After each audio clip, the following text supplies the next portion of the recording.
Darren, clearly not the result you were looking for today. What about the performance? How do you reflect on that overall? Mixed, really. I thought we started okay, and then the goal knocked the stuffing out of us, and we didn't really create the tempo after that. We didn't play enough balls in behind and test them, and I think our passing was quite slow, so I challenged them at half time. It was similar to the game midweek, move the ball with composure, but you need to move the ball with tempo, and that was difficult. I thought we created enough chances, then to go 2-0 down was disappointing, but the lads responded well. When we got back to 2-1, I thought, here we go, the crowd was up, the energy was up, but ultimately we couldn't get over the line and get an equalising goal. But I think you can see that the players are fragile, and they need to build themselves up, though, because it's up to them now. They've got to respond.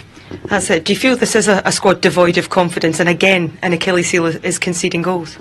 Without a doubt, and then you concede a goal and then the confidence hits them as well. So confidence is one of the most powerful things in football. So they've got to, when you don't have confidence, you have to dig deep, and you have to battle, grind, fight, work, win games, and then the confidence comes back. But they're experienced players, they're talented players, and as I said, I challenge them to regroup, and it's over to them. Someone's going to come in and lead them, and they need to make sure that they've got a lot to play for this season. This team's still good enough to achieve success this season, but they've got to dig deep and find a way within themselves. Yeah, as far as you're concerned, is this your last game in interim charge for this spell particularly? Well, this is what I've been asked to do, so I've not had any discussions beyond that. It's just I did the job this week, and we have to concentrate on the game.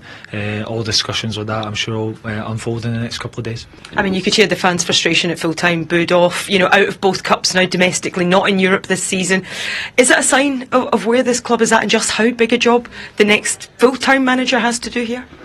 Well, it is, yeah. As you say, out of cups, only Premier League games to play for. Yeah, fans weren't happy at the end, but they've got every right to air their grievances, and I don't think it was toxic by any stretch of the imagination. So they showed their disappointment, and they've every right to do that. The fans have supported the team for a long, long time and got behind them. Old Trafford's an amazing atmosphere.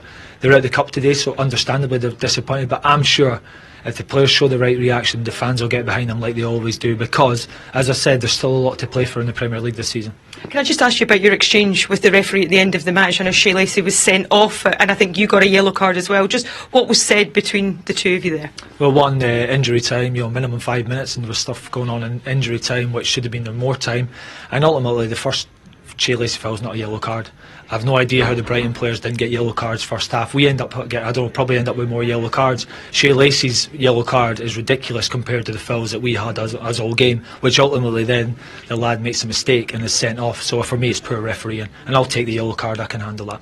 How is he in there? He obviously was very lively when he came on, but to get a red card, he's just 18 years of age. No, he's disappointed because he cares and he understands and he knows he'll learn from it.